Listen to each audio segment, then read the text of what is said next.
حضرات، میری گفتگو ایک ہی موضوع پر چل رہی ہے جس کا ایک جامع عنوان ہے جہاد بالقرآن۔ اس کے ضمن میں میں نے تمہیدی طور پر اپنی ان باتوں کو ایک نئی ترتیب سے پیش کیا تھا کہ جو میں نے بارہا آپ کے سامنے رکھی، اور وہ یہ ہے کہ قرآن مجید سے ہمیں یہ معلوم ہوتا ہے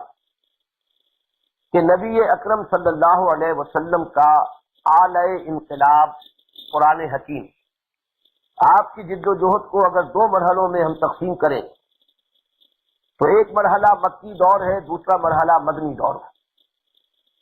تو ہم یہ کہہ سکتے ہیں کہ مدنی دور میں نمایاں ترین چیز تلوار ہے، اور مکی دور کی نمایاں ترین چیز قرآن۔ یہ تلوار ہے کہ جس نے کفر اور شرک اور الحاد کا قلع کما کیا، اور وہ تلوار وہ ہے کہ جس نے کفار اور ملحدین اور مشرکین کے ساتھ زبردست مائی کی۔ یہ دو تلواریں ہیں اصل میں، اور واقعتاً ہمارے ہاں ہمارے تحت شعور میں بھی بندہ مومن کی جو شخصیت کا ایک حیولہ ہے، اس کے ایک ہاتھ میں تلوار اور ایک ہاتھ میں قرآن، یہ ہمیشہ سے ایک تصور ہے کہ جو ہمارے اجتماعی تحت شعور میں موجود ہے۔ اسی طرح میں نے ایک اور انداز میں بھی حضور کی جو 22 سالہ 23 سالہ جد و جہد ہے کیا تھا کہ ہم یہ کہہ سکتے ہیں کہ حضور نے پہلے ایک جماعت تیار کی، آغاز کیا ایک فرد کی حیثیت سے، تنہا تھے آپ، پہلے وہ 4 افراد ایمان لائے تھے، 1 سے 5 تھے۔ اس طریقے سے وہ بات پہنچی ہوئی ایک جماعت، ایک جمعیت ایسے لوگوں کی جن کے دلوں میں ایمان اور یقین، جن کے اندر دین کے لیے تن من دھن قربان کر دینے کا جذبہ، جن کے ذوق شہادت، جن کے دلوں میں بڑی سے بڑی تکلیف اور بڑی سے بڑی مصیبت کو جھیل جانے کے لیے آمادگی، یہاں تک کہ اپنا گھر وطن چھوڑنا پڑے تو اس کے لیے بھی ہمہ تن آمادگی۔ پھر یہ کہ جن کے لیے اپنے ہادی اور رہنما صلی اللہ علیہ وسلم کا اشارہ جو ہے وہ بھی حکم کے درجے میں تھا کہ جو بات آپ نے فرما دی سر تسلیم خم، یعنی جسے ہم جدید اصطلاحات میں کہہ سکتے ہیں کہ ایک ایسے لوگوں کی جماعت کہ جو کمیٹڈ بھی تھی، پوری طرح کمیٹڈ، پھر یہ کہ ڈسپلن تھی کہ سمع و طاعت کا ایک نظام اس میں بتمام و کمال موجود تھا، پھر یہ کہ اس کا اپنا تزکیہ نفس ہو گیا تھا، پیوریفائڈ سول، کہ جتنے بھی نفس انسانی کے جو رذیل تقاضے ہیں، نچلے درجے کی خواہشات ہیں، ان سب سے انہوں نے اپنے قلوب کو، اپنے نفوس کو پاک کر دیا۔ یہ 3 الفاظ جو ہے کافی ہیں اس جماعت کی نوعیت کو واضح کرنے۔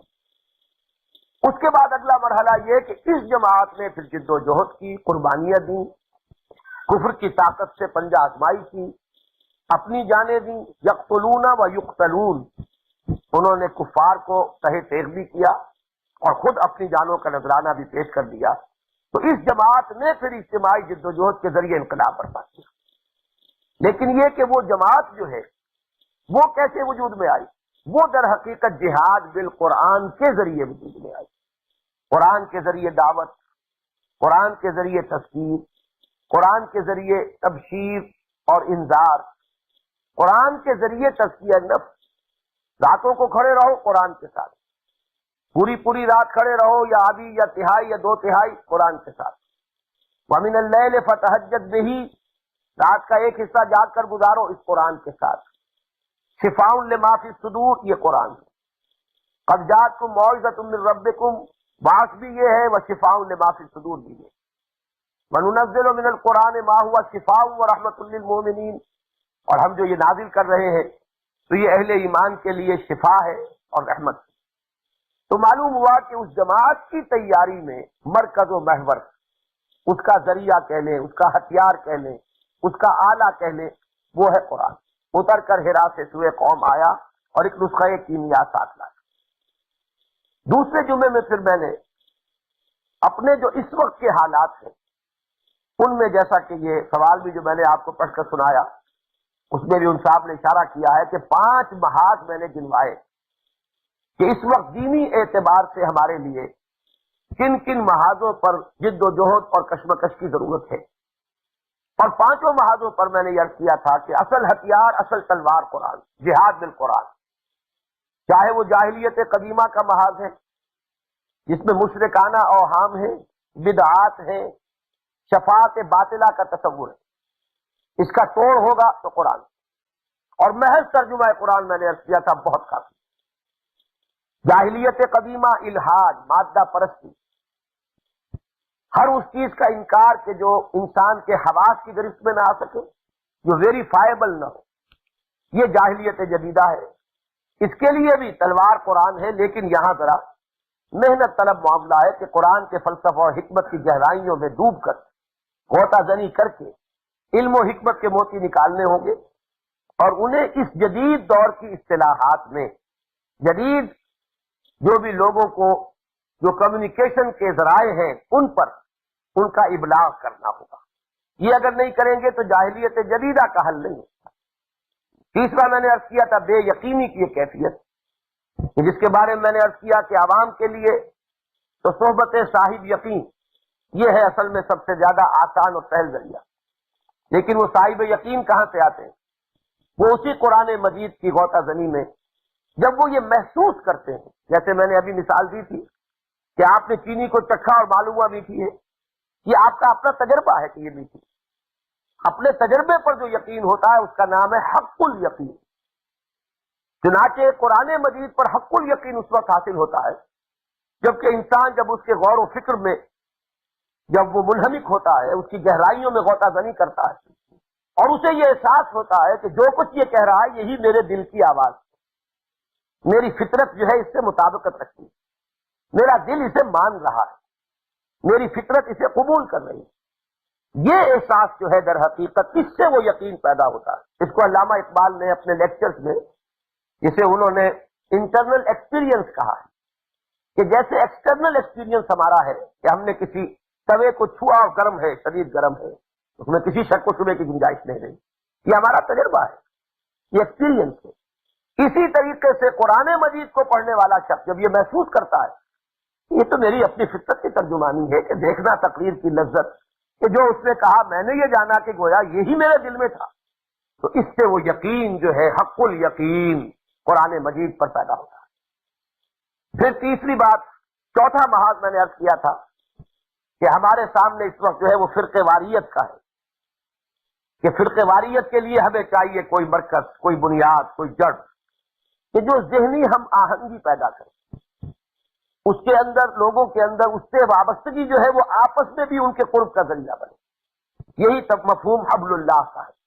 اور حبل اللہ میں نے کئی مرتبہ کیا، اس وقت میں آگے نہیں بڑھ سکوں گا اگر تفصیل میں گیا، کہ وہ حبل اللہ قرآن مجید، ایک وہ جو ہماری نفس پرستیاں ہیں، شیطان کی وسوسہ اندازیاں ہیں، ہمارا نفس جو ہے بل یرید الانسان لیفجر امامہ، عادی ہو گیا ہوتا ہے حرام خوریوں کا، لذت کوشیوں کا، غلط چیزوں کی جو عادتیں ہمیں پڑ گئی ہوتی ہیں، تو ان کے لیے بھی تلوار جو ہے وہ اقبال کے وہ دو اشعار مجھے بہت ہی پسند ہیں، بارہا میں نے آپ کو سنائے کہ کشتن ابلیس کار مشکلت زاں کے اوگم اندر آبا کے دلس خوشتر آباشت مسلمانش کنی اور کشتہ شمشیر قرآن۔ معلوم یہ ہوا کہ اس محاذ پر بھی ہمارے پاس تلوار جو ہے قرآن۔ تو ان 5 محاذوں پر ہمیں قرآن مجید کے ساتھ جہاد کرنا ہے۔ اب آج میں ایک بہت ہی اہم لیکن بڑے پیچیدہ مسئلے پر گفتگو کر رہا ہوں۔ میرا اصل میں ایک بڑا یہ ذہن میں ایک سوال رہا ہے اور بلکہ اشکال رہا ہے۔ میں نے جتنا قرآن کو پڑھا، جتنا سیرت کو پڑھا، سمجھ میں یہ آیا کہ کرنے کا اصل کام یہ ہے کہ قرآن مجید کو مرکز و محور بنا کر ایک دعوت جو ہے اس کا آغاز کیا جائے، جس کے لیے میں نے اب بھی دلائل آپ کو دیے۔ دوسری طرف مجھے کچھ بزرگ ہستیوں کی طرف سے اس کی پوری بھرپور تائید بھی ملی۔ میں نے کئی مرتبہ کیا ہے، مجھے اس کے بیان کرنے میں کوئی بات نہیں ہے۔ میرے نزدیک 14ویں صدی ہجری کے 2 عظیم ترین انسان، نہ صرف بر صغیر پاک و ہند کی حد تک بلکہ میرے اندازے میں پورے عالم اسلامی کی حد تک، ان میں سے ایک علامہ اقبال، کہ جو اسکولوں، کالجوں، یونیورسٹیوں کی تعلیم سے نکل کر آئے تھے، اور دوسرے حضرت شیخ الہند رحمۃ اللہ علیہ محمود حسن دیوبندی، کہ جو دارالعلوموں کی فضا سے نکلے تھے، علماء کے فیض یافتہ اور صحبت یافتہ، یہ دو عظیم ترین شخصیتیں، اور میں حضرت شیخ الہند مولانا محمود حسن کو 14ویں صدی کا مجدد مانتا ہوں۔ ان دونوں کی طرف سے مجھے تائید ملی۔ علامہ اقبال کے اشعار بارہا آپ کے سامنے آئے ہیں، گر تمی خواہی مسلمان بیستن نیست ممکن جزبہ قرآن بیستن۔ معلوم ہوا کہ ہمارے لیے راستہ ایک ہی ہے اور کہ ہم قرآن کی طرف رجوع کریں۔ خار از محجوری قرآن شدی شکوہ سنجے گردش دوران شدی، اے تو شبنم برزمی افتندئی در بغل داری کتاب زندگی۔ کہ امت مسلمہ کے زوال کا سبب بھی قرآن سے دوری ہے، اور اس کا علاج بھی وہی ہے، وہ کتاب زندہ جو اس کی بغل میں ہے، بغل میں دبائے بیٹھا ہے یا پیٹھ کے پیچھے اس کو پھینک دیا ہے، دوبارہ اس کی طرف رجوع کرے۔ یہی عصائے موسیٰ ہے جو ہمارے پاس ہے، بلکہ عصائے موسیٰ کی کوئی حیثیت نہیں اس قرآن کے مقابلے، تو جو سارے مشکلات کا حل۔ علامہ اقبال کے خیر اشعار، وہ تو میرا کتاب کا علامہ اقبال اور ہم، اس کا بڑا حصہ جو ہے وہ اسی پر ہے۔ قرآن مجید کے ساتھ ان کا تعلق، کس کس پہلو سے انہوں نے امت مسلمہ کو دعوت دی ہے قرآن مجید کی طرف رجوع کرنے۔ دوسری طرف یہ مجھے بہت بعد میں معلوم ہوا کہ حضرت شیخ الہند نے ایک اتنی عظیم بات فرمائی 1920 میں، جبکہ وہ مالٹا کی اسیری سے واپس آئے تھے۔ انگریز نے انہیں چھوڑا تھا اس لیے کہ ٹی بی 3rd stage کو پہنچ چکی، اس لیے چھوڑا تھا۔ تو انہوں نے ایک دن، یہ کتاب کیا ہے وحدت امت، اس میں وہ پورا واقعہ درج کیا ہے مفتی شفیع صاحب نے، لیکن حضرت شیخ الہند نے یہ فرمایا کہ میں نے تو جتنا غور کیا ہے اپنی اسیری کے دوران، فارغ ہوتا ہے آدمی، کوئی اور کام تو ہے نہیں، اب غور و فکری ہے، تو میں اس نتیجے پر پہنچا کہ ہمارے زوال اور سارے جو خرابیاں ہماری امت میں پیدا ہوئی ہیں اس کے دو سبب، ایک ہمارا قرآن کو ترک کر دینا، اور دوسرے آپس کے اختلافات اور خانہ جنی۔ تو میں تو یہ عزم لے کر آیا ہوں کہ اب جو بھی اللہ تعالیٰ اس دنیا میں مجھے مہلت دے، میں دو کاموں میں صرف کروں گا۔ ایک تو یہ کہ قرآن مجید کے مکتب جو ہے وہ تو گلی گلی کھول دیے جائیں کہ بچے قرآن پڑھیں۔ دوسرے، عوامی درس قرآن کے ذریعے سے مسلمانوں کو عوامی سطح پر قرآن مجید کے علوم اور حکمتوں اور معرفتوں سے روشناس کیا جائے۔ یہ عوامی درس قرآن کا لفظ، اگر یہ مفتی شفیع صاحب رحمۃ اللہ علیہ، وہ بھی مفتی اعظم پاکستان تھے، ان کا حافظہ بھی بہت قوی تھا، اگر یہ الفاظ انہوں نے صحیح کوٹ کیے ہیں 1920 کے، تو میں حیران ہوتا ہوں کہ یہ لفظ عوامی اس وقت ابھی عوامی زبان پر آیا نہیں تھا، جیسا کہ آج عوامی کا لفظ جو ہے وہ عام ہو گیا ہے، لیکن یہ کہ اس وقت عوامی درس قرآن کا لفظ استعمال کیا گیا حضرت شیخ الہند نے، تو یہ بھی ان کی دور اندیشی اور دور بینی، جینیس اسی کو کہتے ہیں کہ جو بہت بعد کے حالات کو دیکھا، اور یہ دونوں کام تو انہوں نے فرمایا تھا کہ میں کروں گا قرآن کے بارے میں، اور دوسری بات یہ فرمائی کہ آپس کے اختلافات کو ہوا دینے کے معاملے کو جس حد تک ممکن ہو روکوں۔ یہ پورا واقعہ تو آپ اس کتاب میں پڑھیے گا کس طریقے سے انہوں نے درج کیا ہے۔ مفتی شفیع صاحب نے اس پر ایک گرہ لگائی ہے بڑی خوبصورت، کہ حضرت نے یہ جو دو باتیں فرمائیں، یہ بھی دو نہیں ہے، ایک ہی ہے، اس لیے کہ ہمارے اختلافات کا سبب بھی قرآن کو ترک کر دینا، تو بڑی پیاری بات ہے۔ واقعتاً اس سے بھی مجھے تائید حاصل ہوئی۔ اب ایک طرف تو صورت یہ تھی، دوسری طرف مجھے مسلسل، چونکہ اب مجھے 20واں سال ہے آپ کے شہر لاہور میں، اور میں لگا ہوا ہوں اس کام میں نے تو بہرحال اپنی زندگی اس کے اندر لگا دی ہے، تو مجھے شروع سے تجربہ ہونا شروع ہوا کہ جیسے جیسے ہم نے یہ کام شروع کیا تو علماء کی طرف سے کچھ مخالفت، کچھ جیسے اندیشے، کچھ خطرے، یہ کیا ہے، یہ قرآن کا نام لے کر پھر دعوت اٹھی ہے، یہ کوئی فتنہ تو نہیں ہے۔ اب میں حیران ہوتا تھا کہ سبب کیا ہے، اور صرف ایسے علماء کی طرف سے نہیں کہ جن کے بارے میں کوئی رائے لوگوں کی اچھی نہ ہو، بلکہ فقہ علماء، وہ کہ جن کا میرے اپنے دل میں بھی بڑا احترام ہے، جن سے کہ مجھے ایک حسن عقیدت کا معاملہ ہے۔ میں نے یہ محسوس کیا کہ سب سے سب کچھ الرجک تھے، قرآن کے نام سے بہت گھبراتے ہیں، بلکہ انہیں کچھ اندیشہ ہوتا ہے کہ کہیں یہ قرآن کا لفظ جو بیان کیا جا رہا ہے تو کہیں انکار سنت والی بات نہ ہو جائے، کہیں حدیث کا انکار تو نہیں کرنے چلے۔ تو اس طرح کا مجھے تجربہ مسلسل ہوا،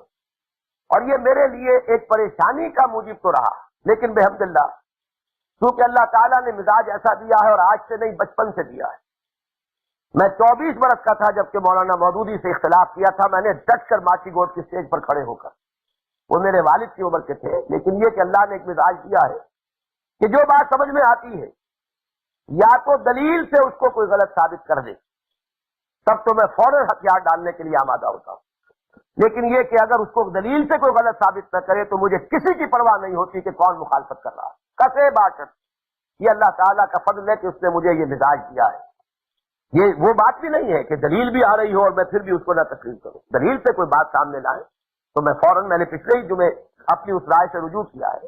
اور میں نے، اگرچہ مجھے یقین ہے کہ میں نے وہ کہیں پڑھا ہے، لیکن مجھے وقت نہیں ملا اس دوران میں کہ میں اس کی پوری چھان بین کر سکوں۔ لیکن یہ کہ بہرحال میں نے جو ذکر کیا یہاں پہ فقہ حنفی کا، وہ اس اعتبار سے کہ یہاں اکثریت جو ہے غالب وہ وہی ہے کہ جو فقہ حنفی کے ماننے والے، لہذا اس کا موقف میں نے بیان کر دیا۔ اس اعتبار سے میرا یہ جو مزاج ہے اس کا نتیجہ یہ نکلا کہ میں سوچتا تو ضرور رہا کہ یہ آخر کیوں علماء کو الرجی ہے، یہ کیوں اس طرح بدزن ہے، کیوں اس طریقے سے ان کے کان کھڑے سے ہو جاتے ہیں کہ کوئی اندیشے محسوس کرنے لگتے ہیں۔ لیکن یہ کہ چونکہ کوئی ٹھوس بات سامنے نہیں آئی تو میں اپنے دھن میں اپنے کام میں لگا رہا، کام میں نے قطعاً کوئی ڈھیل نہیں آنے دی۔ لیکن ادھر یہ پچھلے چند سالوں کے دوران مجھے اپنے اس معمے کا حل مل گیا ہے۔ مجھے معلوم ہوا ہے کہ اصل سبب کیا، سبب اصل میں یہ ہے علماء کے اس اندیشے کا، اور ہمارے جو قدیم دینی حلقے ہیں ان کی طرف سے جو خدشات کا اظہار ہوتا ہے، اس کا سبب بھی ان کا ایک طویل تجربہ ہے۔ ان کا تجربہ یہ ہے کہ جتنی گمراہ تحریکیں اٹھی مسلمانوں میں وہ سب قرآن کا نام لے کر اٹھی۔ چکرالویت اٹھی قرآن کے نام پر، اسی طریقے سے پرویزیت اٹھی قرآن کے نام پر، اور تو اور قادیانیت اٹھی قرآن کے نام پر۔ سب سے پہلے بہت سی گمراہیوں کا آغاز کیا سر سید احمد خان نے قرآن کے نام پر۔ تو معلوم یہ ہوا کہ پے بپے اتنے چرکے لگے ہیں، علماء کو اس سے ایسے غلط تجربات ہوئے ہیں کہ جیسے وہ ایک کہاوت ہے ہمارے ہاں کہ دودھ کا جلا چھاچھ کو پھونک پھونک کر پیتا ہے، یا جو سانپ کا ڈسا ہو وہ رسی سے ڈرتا ہے۔ یہی انداز اب ہو گیا ہے کہ یہ اب ایک عقدہ ہے لا ینحل، کہ ایک طرف ہمارے دینی حلقوں کا یہ مزاج ہے کہ وہ قرآن کے نام پر اٹھنے والی کسی بھی دعوت اور تحریک کے بارے میں فوراً جو ہے ایک اندیشہ اور خطرہ اور ایک سوء ظن اور ان کے بارے میں کچھ اندیشوں کا، خطرات کا احساس جو ہے اور ایک الرجی سی ان کو ہوتی ہے۔ دوسری طرف جب ہم غور کرتے ہیں کہ ہمارے دینی حلقوں کو، علماء کرام کو، یہ جو انہیں پے بپے چرکے لگے اور جو ان کا تجربہ ہے اس کی وجہ سے اندیشہ ہے۔ میں اس کے بارے میں چند باتیں عرض کرنا چاہتا ہوں۔ دیکھیے، علماء کے بارے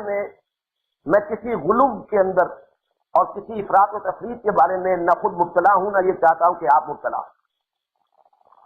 علماء جو ہمارے ہاں پائے جاتے ہیں ان میں علماء حق بھی ہیں، علماء سو بھی ہیں۔ علماء سو سے کوئی زمانہ خالی نہیں رہا، جبکہ وہ زمانے کے جو ہمارے سے بہت بہتر زمانے تھے اس دور میں رہے علماء سو درباروں میں اور سرکاری معاملات کے اندر، اور یہ کہ بہرحال دنیا داری کا ایک معاملہ رہا ہے، ہر دور میں رہا۔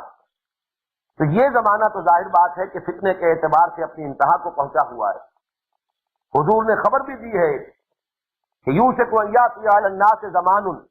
کہ اندیشہ ہے ایک زمانہ آئے گا کہ بدترین لوگ علماء ہوں گے، بدترین خلق، سارے فتنے انہی کے اندر سے اٹھیں گے اور انہی میں لوٹ جائیں گے۔ من عندہم تخرج الفتنۃ وفیہم تعود، انہی میں سے نکلے گا، انہی میں گھس جائے گا۔ یہ نبی اکرم صلی اللہ علیہ وسلم نے فرمایا ہے۔ تو اس اعتبار سے ہمارے ہاں وہ علماء بھی ہیں، لیکن یہ کہ بہرحال علماء حقانی سے کوئی زمانہ خالی نہیں رہے گا۔ اس کی بھی ضمانت دی ہے محمد الرسول اللہ صلی اللہ علیہ وسلم کہ لا تزال فی امتی طائفۃ قائمین علی الحق، میری امت میں ہمیشہ ایک گروہ جو ہے حق پر قائم رہے گا۔ ظاہر ہے کہ ان میں یقیناً علماء ہوں گے، اہل علم کے بغیر تو دین کا کوئی تصور نہیں۔ تو یہ دونوں چیزیں اپنی جگہ پر ہیں۔ جہاں تک علماء سو کا معاملہ ہے، فتویٰ فروش مولوی ہو یا اور اسی طرح کا جو بھی گھٹیا کردار ہمارے ہاں موجود ہے، ان کی باتوں کی طرف توجہ دینے کی ضرورت نہیں، لیکن علماء حق کی طرف سے اگر تشویش کا اظہار ہے، اگر انہیں بھی خطرے اور خدشے محسوس ہو، تو یہ یقیناً ایک ایسا مسئلہ ہے کہ جو بھی خادم دین ہو، خادم ملت ہو، خادم قرآن ہو، وہ اگر اسے نظر انداز کر دے گا تو وہ اپنے ہی پاؤں پر کلہاڑی مارے گا، کسی اور کا کچھ نقصان نہیں کرے۔ اس لیے کہ کوئی بھی دینی دعوت، ایک تو میں نے عرض کیا تھا اگر تو ایک شخص یہ چاہتا ہے کہ اپنے ہم خیال 4 10 20 50 100 آدمی پیدا کر کے دنیا سے چلا جائے، تو یہ تو ہر شخص کر سکتا ہے، ذرا سی ذہانت ہو، ذرا سی صلاحیت ہو تو یہ ہر شخص کر سکتا ہے۔ کچھ نہ کچھ تو لوگ اسے مل جائیں گے، اس کے عقیدت مند، اس کے جو بھی حواریین بن جائیں گے۔ لیکن اگر پیش نظر ہے دین کی کوئی ہماگیر دعوت اٹھا کر انقلاب کے لیے اور اقامت دین کے لیے جدوجہد، اگر اس کے لیے کوئی کام جو ہے وہ شروع کرنا ہے تو میں یہ سمجھتا ہوں کہ کوئی احمق ہوگا، بالکل کودن ہوگا شخص جو یہ توقع رکھتا ہو کہ علماء کی آشیرواد کے بغیر، علماء حقانی کے تعاون کے بغیر، علماء حق کے دعاؤں کے بغیر کوئی ایسی تحریک پروان کر سکے۔ ان کے لیے یقیناً ان کا اعتماد حاصل کرنا لازم ہے۔ تو میں اس اعتبار سے اس مسئلے پر سوچتا رہا، اور میں اب آپ کو گنوا رہا ہوں کہ سب سے پہلے قرآن کے نام پر بر صغیر پاک و ہند میں یہ جو ہمارا دور جس کا کہ آغاز ہوا ہے، جسے ہم غدر کے بعد کا ہندوستان کہتے ہیں، تحریک آزادی ہند جسے اب ہم کہتے ہیں، جہاد آزادی ہند، اس کے بعد ایک بالکل نیا دور تھا۔ 1947 تک یہ 90 برس جو ہے یہ ایک دور ہے۔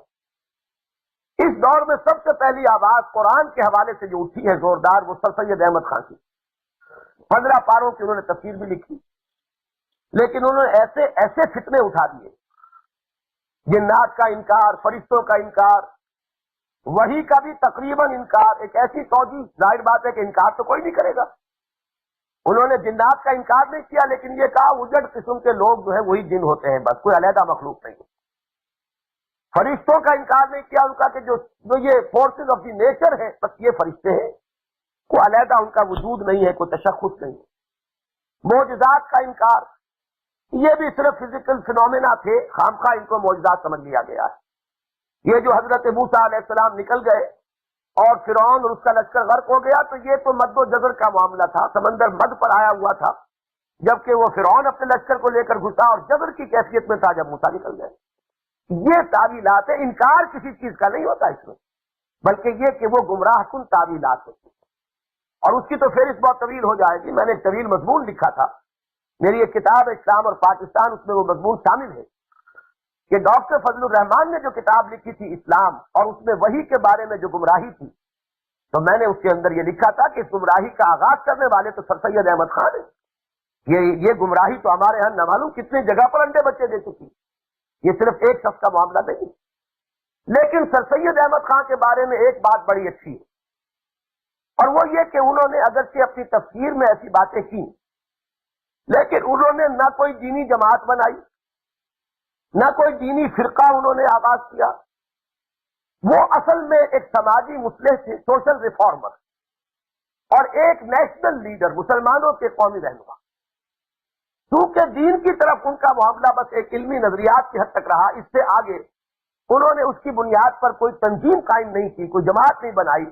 تو اس میں کوئی فتنے کی شکل اختیار نہیں۔ یہی وجہ ہے کہ علماء کرام بھی زیادہ ان کا ذکر نہیں کرتے، اور چونکہ ان کے احسانات دوسرے اعتبار سے مسلمانان ہند پر ہیں، لہذا ان کے معاملے میں اکثر و بیشتر جو ہے وہ کچھ نہ کچھ نرمی کا معاملہ کیا جا سکتا۔ لیکن اس کے بعد جو مسئلہ اٹھا سب سے اہم، وہ غلام احمد قادیانی آجہانی۔ میں آپ کو 2 شعر سنانا چاہتا ہوں کہ کس طرح اس نے بھی ابتدا میں قرآن کا نام لیا اور قرآن کے نام پر بات شروع کی۔ ایک شعر ہے، جمال و حسن قرآن نور جانے ہر مسلمان ہے،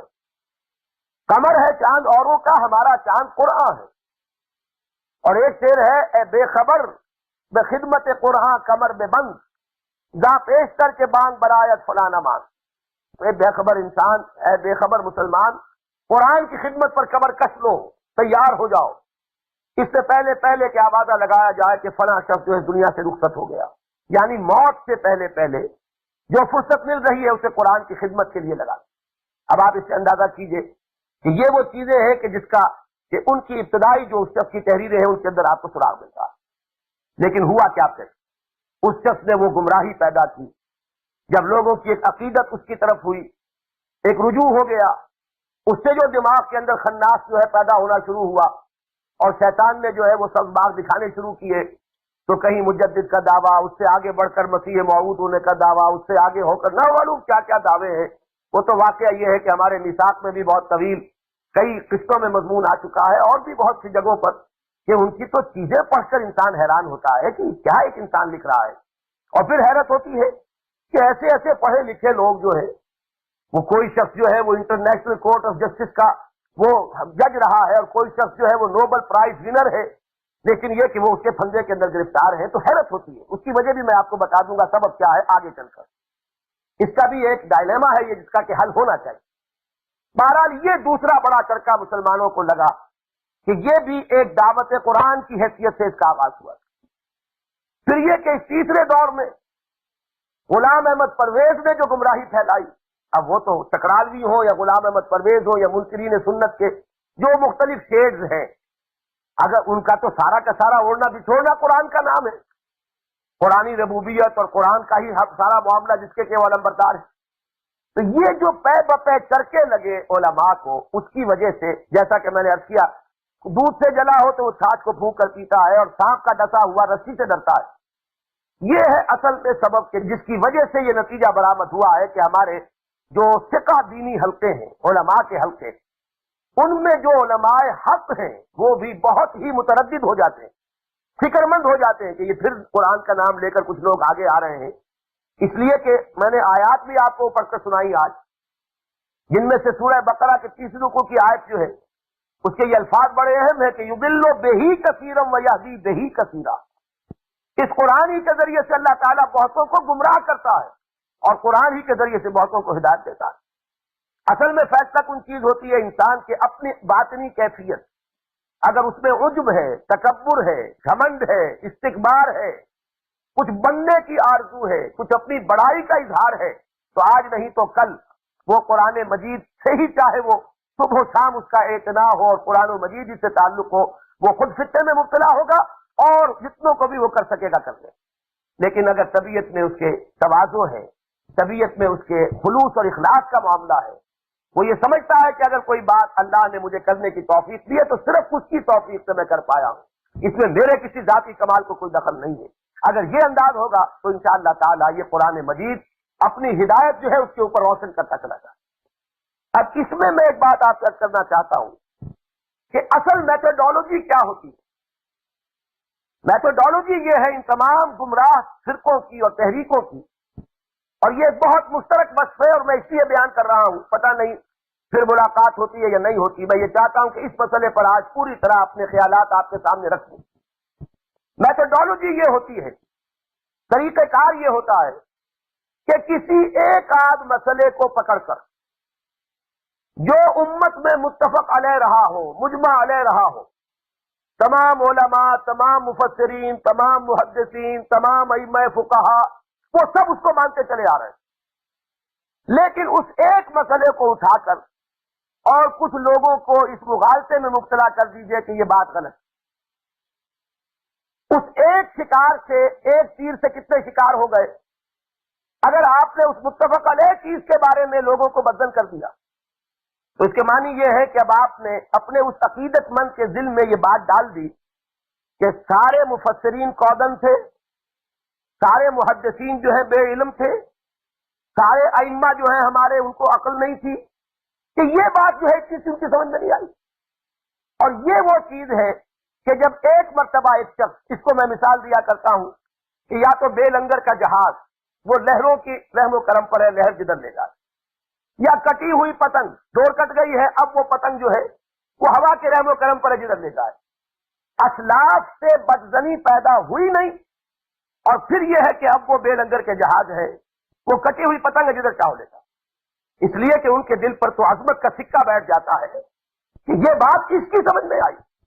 جو امام ابو حنیفہ کے پلے نہیں پڑی، خلفاء اربعہ کی سمجھ میں نہیں آئی، وہ بات جو ہے کس نے سمجھی ہے؟ تو معلوم ہوا کہ ان سب کا امام اور امام مطلق اور مجتہد مطلق تو پھر یہی شخص ہے۔ جب ایک مرتبہ یہ بات مان لیں تو اب وہ جو چاہے جو ہے زہر گھول دے،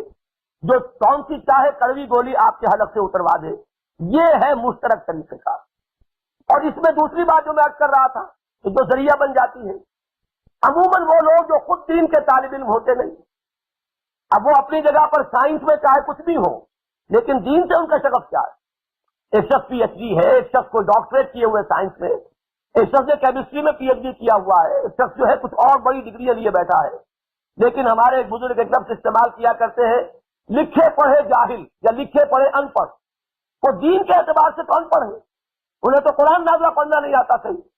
وہ لوگ جو ہے در حقیقت ایسے لوگوں کے پھندے میں پھنس کر، تو اگرچہ وہ نظر آتا ہے کہ یہ تو بڑے معقول لوگ ہیں، یہ لوگ بڑے پڑھے لکھے لوگ ہیں، دنیا میں ان کا لوہا مانا جا رہا ہے، لیکن یہ کہ چونکہ ان کا اپنا براہ راست دین کا مطالعہ نہیں ہوتا، لہذا اس شخص کو جس کو انہوں نے مان لیا کہ یہ بات کسی کی سمجھ میں نہیں آئی، اس کی سمجھ میں آئی، تو وہ شخص جو ہے پھر جدھر چاہے لے جائے، پھر اندھے بہرے ہو کر لوگ اس کا اتباع کرتے ہیں، اس کی پیروی کرتے ہیں۔ مثال کے طور پر میں سر سید احمد خان کا ذکر اس لیے نہیں کر رہا کہ میں پہلے ہی بیان کر چکا ہوں کہ ان کی ذات سے کوئی فرقہ، کوئی جماعت، کوئی ایسی چیز شروع نہیں، وہ تو ایک سوشل ریفارمر اور ایک نیشنل لیڈر تھے، انہوں نے خدمت کی ہے قوم کی اور بہت بڑی خدمت کی ہے، اس کو چھوڑ دیجئے۔ اب آپ دیکھیے کہ غلام احمد قادیانی نے کیا کیا۔ ایک مسئلہ حضرت مسیح کا اٹھایا جانا زندہ اور حضرت مسیح کا دوبارہ نازل ہونا بجن سے ہی، بعین ہی، بنفس ہی شریف انہی حضرت مسیح ابن مریم کا، یہ وہ چیز ہے کہ جو متفق علیہ عقیدہ ہے امت کا، سلف سے لے کر خلف تک، احادیث صریحہ اس کے لیے موجود۔ بڑے بڑے مفسرین کہ جن کے علم کو فضل کو آج کا کوئی شخص جو ہے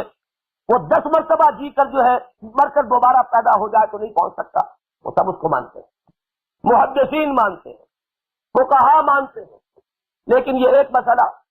چونکہ ذرا یہ دور ایسا تھا سائنٹیفک ریشنلزم کا، سائنس بھی وہ تھی ابھی کہ جو ابھی نیوٹونین دور میں تھی، ابھی آئنسٹائن کا دور شروع نہیں ہوا تھا، لوگوں کے لیے یہ بات بڑی ذرا عجیب سی تھی، ایک ایسے آسمان پر زندہ انسان اٹھایا جا سکتا ہے اور کیسے پھر وہ آ جائے گا، لہذا اس مسئلے کو لے کر ہوا دی، اور یہ معاملہ جو ہے اس کے ذریعے سے سلف سے کاٹ لیا۔ جب وہ لنگر کٹ گیا، ڈور کٹ گئی، اب وہ ریب و کرم پر ہے، جدھر چاہو لے جاؤ، جو چاہو ان سے منوا لو، اس لیے کہ معلوم ہوا کہ سب سے بڑھ کر تو عالم تھی۔ اسی طریقے سے غلام احمد پرویز نے کیا، لونڈی غلاموں کا مسئلہ اٹھا لیا، یتیم پوتے کی وراثت کا مسئلہ اٹھا لیا۔ یتیم پوتے کی وراثت کا مسئلہ ہماری تمام فقہوں میں متفق علیہ، جو لوگ ذرا بھی الف بیٹے جانتے ہیں قانون شریعت کی، وہ اس کی بنیادوں کو جانتے ہیں، دلائل کو جانتے ہیں، لیکن یہ کہ یہ پڑھے لکھے ان پڑھ، یہ تو گویا کہ بڑی ایک کھلی چراگاہ ہے کہ جس کے اندر ایسا میدان موجود ہے کہ ایک انسان اپنے وہ انشا پردازی کے ذریعے سے اور اپنے وہ خاص اسلوب نگارش کے ذریعے سے یہ 2-4 مسئلے ہیں، قتل مرتد کا مسئلہ اور یہ لونڈی غلاموں کا مسئلہ اور تیسرے یہ یتیم پوتے کی فراست کا مسئلہ، تینوں مسائل جو ہے فقہ سے متعلق، ان فقی مسائل کو اٹھایا، اس کے اوپر 2000 کتابیں لکھی، جو لوگ قائل ہو گئے اس کے ان کے نزدیک کیا اثر پڑا کہ ہمارے مفسرین، ہمارے محدثین، ہمارے فقہاء، ہمارے ائمہ، وہ سب کے سب تو بالکل ہی کم سے کم لفظ جو ہوگا بڑے بھولے بھالے تھے، ان کی سمجھ میں یہ باتیں نہیں آئیں، یہ بات تو کھلی ہے تو اس شخص سے کھلی۔ یہ ہے اصل میں وہ میتھڈالوجی جس سے کہ یہ دعوتیں جو ہیں جو قرآن کے نام پر اٹھیں، انہوں نے انتہائی منفی انداز اختیار کیا اور اسلاف سے بددم کر کے پھر یہ کہ اس کٹی ہوئی پتنگ کی طریقے سے لے کر چلے گئے جدھر بھی لے کر چلے گئے۔ میرے لیے اس معاملے میں بہت بڑی تشویش والی بات ہو گئی تھی کہ ایک بزرگ جن سے میرا بھی بڑا رابطہ رہا اور میں نے بہرحال ان کی بھی خدمت کی ہے اور ان کے فکر کی بھی، ان کی کتابوں کو شائع بھی کیا ہے، میرا ماتھا ٹھنکا جب رجم کے معاملے میں آ کر ان بزرگ نے بھی وہی کام، ساری عمر قرآن کے پڑھنے پڑھانے میں بتا کر، لیکن آخر کار یہ ہوا کہ رجم کے بارے میں رائے دے دی کہ یہ شادی شدہ غیر شادی شدہ کی حد جو ہے اسلام میں علیحدہ نہیں ہے، بلکہ شادی شدہ کے لیے بھی وہ 100 کوڑے ہیں جو قرآن میں آئے۔ رجم کا معاملہ تو کوئی بہت ہی گنڈا ہو جائے، بدماش ہو جائے، جو معلوم ہے کہ جو سانڈ بنا پھرتا ہو معاشرے میں اور پکڑ میں نہ آ رہا ہو، بس وہ کبھی پکڑ میں آ جائے تو اس کو رجم کر دیا جائے گا، ورنہ عام نہیں ہے، یہ عام شادی شدہ، عام غیر شادی شدہ کی سزا وہی ہے جو قرآن کی،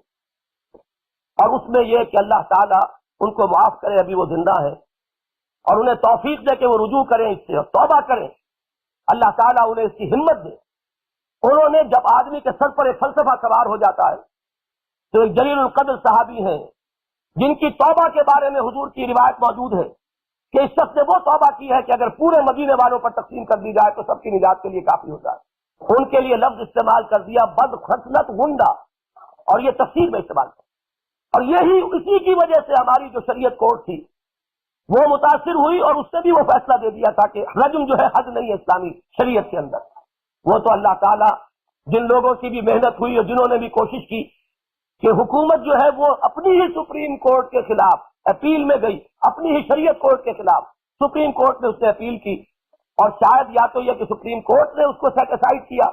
یا یہ کہ سپریم کورٹ نے ریویو کے لیے شریعت بینچ کے پاس بھیجا. مجھے پوری طرح یاد نہیں ہے کہ ہوا کیا تھا، لیکن اللہ کا شکر ہے کہ یہ بات طے ہو گئی کہ رجم جو ہے وہ ایک حد ہے، معین حد. اور شادی شدہ زانی پر جب کہ وہ زنا کا جرم ثابت ہو جائے یا وہ اقرار کر لے، اقرار کرنے کے بعد تو کسی ثبوت کی ضرورت نہیں، اور جتنے بھی رجم ہوئے وہ اقرار کی بنیاد پر ہوئے، تو پھر یہ ہے کہ شادی شدہ اگر ہے تو اس کو رجم کیا جائے گا. یہ اللہ کا شکر ہے کہ وہ گمراہی بڑے پیمانے پر تو نہیں آئی. اگر خدا نہ خواستہ شریعت کورٹ کا وہ فیصلہ برقرار رہتا تو نہ معلوم، یہ تو آپ کو معلوم ہے کہ ہماری عدالتوں کے فیصلے جو ہیں وہ تو پھر مستقل لٹریچر کا جز بنتے ہیں، وہ نظائر بنتے ہیں، ان کو کوٹ کیا جاتا ہے، ان سے سند پکڑی جاتی ہے، تو یہ تو ایک بہت بڑی گمراہی ہو جاتی. اللہ تعالیٰ نے اس سے تو بچا لیا کہ بہرحال سپریم کورٹ نے یا یہ سپریم کورٹ کی طرف سے دوبارہ ریفر کیے جانے پر اسی عدالت نے رجوع کر لیا اور یہ مان لیا گیا کہ رجم جو ہے وہ حد ہے، ریگولر حد اسلامی شریعت کی. لیکن یہ کہ وہ ایک حلقہ تو ہے ان کے کچھ ہیں معتقدین جو انہی کی آنکھوں سے دیکھیں گے، انہی کے کانوں سے سنیں گے. ان کے ایک شاگرد نوجوان ایسے نکلے، انہوں نے تو اس کے اوپر جو حد کی ہے آگے بڑھ کر انہوں نے اس غامدی خاتون کو، میں حیران ہوتا ہوں کہ یہ جن لوگوں نے یہ ہائے اپنے اوپر لی ہوگی ان باعفت اور ان باعصمت خواتین کے بارے میں کہ جنہوں نے ان کے بارے میں یہ لکھ دیا، وہ خاتون غامدی خاتون جو چل کر آئی خود حضور کے پاس کہ حضور مجھ سے غلطی ہو گئی، مجھ سے وہ گناہ ہو گیا ہے جس کی سزا رجم ہے، مجھے پاک کر دی. میں یہ نہیں چاہتی کہ اس کی سزا مجھے آخرت میں ملے، مجھے یہاں پاک کر دی. حضور نے ہر طرح انہیں ٹالا، کیا کر رہی ہو، پاگل تو نہیں ہو گئی ہو، کیا ہے؟ انہوں نے کہا کہ حضور مجھے تو اس زنا سے حمل بھی. تو پھر حضور نے فرمایا ٹھیک ہے، اگر حمل ہے تو تمہارا تو قصور ہے، اس ننھی جان کا کیا قصور ہے جو تمہاری پیٹ میں، وہ تو بے قصور ہے، جاؤ وقت حمل کے بعد آنا. وہ اللہ کی بندی پھر آئی. آپ سوچیے رجم کی سزا سے زیادہ واقعتاً سخت سزا اور کوئی نہیں، پتھر مار مار کر ہلاک کرنا چاہیے، لیکن وہ اللہ کی بندی پھر چل کر آ رہی. حضور ولادت ہو گئی ہے، اب مجھے پاک کر. حضور فرماتے ہیں کہ ابھی تو اس کا وجود تیرے ہی وجود کے ساتھ، یہ زندہ کیسے رہے گا؟ جاؤ اس کو دودھ پلاؤ. وہ پھر اللہ کی بندی گئی ہے. جب آئی ہے دوبارہ تو بچہ گود میں ہے، اس کے ہاتھ میں روٹی کا ٹکڑا تھا. حضور دیکھیے یہ اب اپنی غذا حاصل کرنے کے قابل ہو گیا، مجھے پاک کر دی. پھر اللہ کے رسول نے، میں اندازہ نہیں کر سکتا کہ کتنا بڑا پتھر اپنے جگر پر رکھا ہوگا محمد رسول اللہ نے کہ اس خاتون کو رجم کروایا. اس خاتون کے بارے میں ایک نوخیز قسم کے یہاں پر ان کے شاگرد ایسے اٹھے جنہوں نے یہ کہہ دیا ہے وہ چکلا چلاتی. یہ ہے وہ فتنے کہ جو اسی انداز میں اس دور میں خود آپ کے شہر لاہور میں اٹھ رہے ہیں. میں نے عرض کیا تھا نا کہ اس وقت فرقے واریت کا جو افریت ہے وہ بھی مجھے سب سے زیادہ اہل سنت میں اس وقت لاہور اس کا گھر بنا نظر آ رہا ہے. اسی طریقے سے یہ ایک نیا فتنہ جو ہے رجم کے حوالے سے، اور وہ جو شاگرد رشید ہیں ان کے، انہوں نے اس سے 2-3 سال پہلے بھی ایک بہت بڑا کارنامہ سر انجام دیا تھا. وہ خود بھی اپنی جگہ پر اپنے آپ کو امام ابو حنیفہ اور امام شافعی اور امام مالک سب سے بالا تر سمجھتے ہیں. ابھی عمر ان کی ہے غالباً 30-32 برس، لیکن حال یہ ہے کہ انہوں نے اس وقت یہ لکھا تھا میراث فی القرآن، قانون وراثت کے بارے میں، کہ یہ کسی کے سمجھ میں نہیں آیا آج تک. یہ تو میں بتا رہا ہوں. اور کلالہ کے تو معنی کسی نے نہیں سمجھے آج تک. وہ کلالہ کا قانون جو سورہ نساء میں آیا، جس کے بارے میں سورہ نساء کے آخر میں مزید ایک توضیحی آیت آئی کہ ہم نے مزید وضاحت کر دی ہے ان تضلوا، مبادا تم گمراہ ہو جاؤ. لیکن ان کا کہنا یہ کہ اس کے باوجود امت جو ہے 1400 برس تک گمراہ رہی کہ کسی کی سمجھ میں نہیں آیا کہ کلالہ کیا وہ میں بتا رہا ہوں. یہ ہے وہ کڑوا کریلا اور نیم کڑھا وہ نوجوان، اور وہ اب شامل ہو گئے ان کے ساتھ اس رجم کے معاملے میں. تو یہ ایک فتنہ ہے کہ جو اس وقت ہماری شہر لاہور کے اندر جڑ پکڑ رہا ہے. میں نے ایک مرتبہ پہلے ایک عالم دین سے یہ کہا تھا کہ عموماً ہوتا یہ ہے کہ فتنہ جب اس کا آغاز ہو رہا ہوتا ہے تو توجہ نہیں ہوتی، جب وہ پوری طرح جڑیں زمین میں اتار لیتا ہے، اس کی شاخیں جو ہے پھیل جاتی ہیں، تب آپ لوگ آتے ہیں اپنی کلہاڑیاں لے کر، اپنے تیشے لے کر، تو اس کے بعد کچھ پیش چلتی نہیں، اس لیے کہ وہ تناور درخت بن چکا، اس کی جڑیں دور دور تک جا چکی۔ تو میں نے اسی لیے یہ سمجھا ہے کہ میرا یہ فرض ہے کہ میں آپ حضرات کو بتا دوں، کیونکہ یہ کام بھی قرآن کے نام پر ہو رہا ہے، اس کے لیے بھی جو سارا کچھ ہے شور ہنگامہ وہ قرآن کے حوالے سے۔ تو یہ ایک تازہ ترین مثال آ گئی ہے، اور اس کو یہ نہیں سمجھنا چاہیے کہ ایک مسئلہ ہے، کیا ہے، چلیے ایک مسئلہ ہے۔ تو میں نے عرض کیا نا، ایک ہی مسئلہ تھا غلام احمد قادیانی کا، باقی اور معاملات میں اور کون سی چیزیں ان کی کہ جو ہمارے سے مختلف ہو، وہ تو ہم نے طے کیا ہے کہ وہ اصطلاحات استعمال نہ کرے، ورنہ وہ نماز، مسجد، روزہ اور کن چیزوں میں اختلاف ہے۔ وہ ایک مسئلہ جو تھا اسی سے انہوں نے کھینچا، اور کھینچ کر پھر اس حلق کے اندر جو ہے وہ نبوت بھی اتروا لی، اور وہ اپنے آپ کو مسیح بھی بنا لیا، مسیح موعود بھی بنا لیا، سب کچھ بنا لیا۔ تو اصل میں تو فتنہ جو ہوتا ہے وہ ایک ہی مسئلے سے شروع ہوتا ہے۔ تو میں نے یہ چاہا کہ چونکہ میرا بھی ایک تعلق رہا ہے، الحمدللہ جیسے ہی اس کتاب میں وہ رجم کی بحث آئی تھی، میں نے طے کر لیا تھا میں اس کو دوبارہ شائع نہیں کروں گا، میں ہی شائع کر رہا تھا، اس کے بعد میں نے اسے شائع نہیں کیا، اس لیے کہ میرا تعلق جو ہے وہ تو میں تو یہ سمجھتا ہوں کہ اسلاف کے ساتھ، خیر میں تو عالم دین ہونے کا بھی مدعی نہیں، لیکن مجتہد مطلق ہونے کا مقام اس دور میں جو ہے وہ تو میں یہ سمجھتا ہوں کہ شاید کوئی اللہ کرے کہ کسی وقت کوئی ایسی عظیم شخصیت جو ہے ابھر کر سامنے آ جائے جس کے تقوی، تدین، دینداری، خلوص، للہیت، اس پر امت کے ایک بہت بڑے حصے کو اعتماد ہو جائے، تو شاید وہ کسی معاملے میں اجتہاد جو ہے وہ مطلق بھی کر لے۔ میں یہ نہیں کہتا کہ دروازہ مستقل طور پہ بند ہے، لیکن یہ ہے کہ یہ جس نوعیت کے ہم لوگ آج کل ہیں، جو ہماری سیرتوں اور کردار کے معیارات ہیں، ان کے اعتبار سے کوئی شخص مجتہد مطلق بن کر کھڑا ہو جائے اور سارے ائمہ دین اور خلفاء اربع اور ائمہ اربع، نہ صرف ائمہ اربع، یہ رجم کا معاملہ تو وہ ہے کہ سوائے خوارج کے اور کچھ معتزلہ کے کسی نے اختلاف نہیں، یہ صرف اہل سنت کا نہیں، اس میں اہل تشیع ہے، اہل تشیع کی ساری شاخیں زیدیہ ہوں جو بھی ہوں اس کے اندر شامل ہیں، پھر ظاہریہ، یہ اہل حدیث کے جتنے مختلف شیخ ہیں، امام ابن حزم ظاہری کے جتنے ماننے والے ہیں، وہ سب کے سب جو ہے وہ اس میں متفق ہیں، ائمہ اربعہ اس میں متفق ہیں۔ ایک ایسی متفق علیہ چیز کے بارے میں ایک بات کہہ دینا، یہ ہوتا ہے اصل میں کسی فتنے کا آغاز۔ ان بزرگ کے بارے میں تو میں یہ نہیں کہتا کہ وہ فتنے کا آغاز ہے، وہ عمر کی اس اسٹیج پر ہے کہ آج نہیں کل یہ جو بھی ہے ان کی زندگی کا تو اب زیادہ مرحلہ نہیں ہے، جو بھی تبھی عمر ہے اس کو پہنچ چکے ہیں۔ حسرت ہوتی ہے کہ عمر کے آخری دور میں کوئی شخص ایسی کمائی لے کر اللہ کے ہاں حاضر ہو، ان کے لیے تو معاملہ جو ہے وہ حسرت ناک ہے، افسوسناک ہے۔ لیکن وہ نوجوان جو ہے ان کا جو اٹھان ہے کہ وہ آج تو رجم میں ان کے ہم نوا ہوئے وکیل بنے ہیں، اس سے پہلے وہ میراث کے قانون میں کہہ چکے ہیں کہ کوئی سمجھا ہی نہیں، یہ چیز جو ہے یقیناً ایک پوٹینشل فتنہ ہے، یہ یقیناً اس کے اندر وہ امکانات موجود ہیں کہ جو کسی فتنے کو جنم دیا کرتے ہیں۔ بہرحال یہ تو ہی ایک ضمنی بات۔ اب آخری بات جو میں عرض کرنا چاہتا ہوں وہ یہ ہے کہ اس ڈائلیما کا حل کیا ہے۔ وہ ڈائلیما کہ ایک طرف قرآن سے، حدیث سے، سیرت سے یہ معلوم ہوتا ہے کہ کام تو اسی قرآن کے ذریعے ہوگا، حضور نے کیا، قرآن کے ذریعے کیا، اب اگر کرنا کوئی چاہے گا تو قرآن کے سوا کوئی چارہ کا۔ پانچوں محاذوں پر ثابت کر چکا کہ تلوار ایک ہی ہے جو کارگر ہے اور وہ قرآن کی۔ ہمارے دو بڑے بڑے اکابر علامہ اقبال اور ادھر شیخ الہند رحمۃ اللہ علیہ، وہ اسی کے مؤید ہیں، اسی کے ایڈوکیٹ ہیں کہ اس قرآن کے ذریعے سے کام کرو۔ دوسری طرف یہ کہ قرآن کے نام پر اٹھنے والی تحریکوں کا یہ حشر ہے، اور اسی وجہ سے علماء کرام کے اندر سوء ظن ہے، ایک عمومی بدظنی ہے، اندیشہ ہے، خطرہ محسوس کرتے ہیں کہ پھر کوئی اور جو ہے ہم بجائے شترس ہو سکتا ہے کہ یہ بھی کوئی فتنہ اٹھا کر کھڑا ہو جائے۔ اس لیے اس وقت سے میرے دل میں ایک ہمدردی پیدا ہو گئی ہے علماء کے اس موقف کے لیے۔ لیکن یہ کہ حل کیا ہے، اس حل کے ضمن میں بھی میں آج ایک 5 نکاتی پروگرام ہے جو آپ کے سامنے پیش کر رہا ہوں۔ 5 ہی باتیں پہلے تھی، 5 ہی حقوق قرآن مجید کے، وہ میرا کتاب کا ہے۔ 5 محاذ میں نے آپ کو گنوائے تھے جن پر ہمیں جہاد بالقرآن کرنا ہے، اور 5 ہی یہ وہ چیزیں ہیں کہ جو میں بیان کر رہا ہوں کہ جو اس کا حل ہے۔ پہلا کام یہ ہے، یعنی اس کو میں اس انداز سے رکھ رہا ہوں کہ کام تو لازماً قرآن کے حوالے سے کرنا ہوگا، فتنے سے بچنے کے لیے 5 اقدامات کرنے ہوں۔ پہلا تو یہ ہے کہ کسی طرح بھی اسلاف کے ساتھ تعلق جو ہے دل کا، محبت کا، احترام کا، عقیدت کا،